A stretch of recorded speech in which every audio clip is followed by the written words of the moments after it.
Добрый день, это наш первый видеоурок. Меня зовут Мирер Барменшинова. Я родилась по советским стандартам в обычной семье. Папа инженер, мама врач.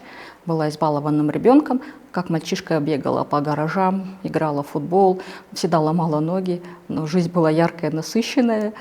И самое главное, что дали мне родители, это не материальные ценности, а воспитание, уважение к старшим, чувство ответственности за свои поступки нести и быть честной и справедливой.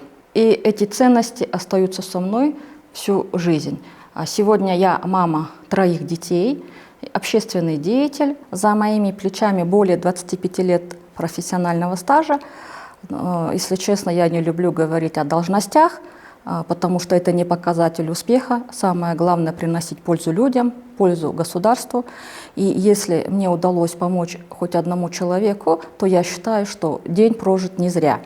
С возрастом я поняла одну главную вещь, что каждый человек, который приходит в нашу жизнь, дан нам для чего-то. Кто-то нас поддерживает, кто-то нас учит чему-то, кто-то нас... С ним проходим какие-то испытания, и они оставляют след, и этот след помогает нам расти, подниматься. Сегодня моими главными ценностями являются честность, справедливость, вера.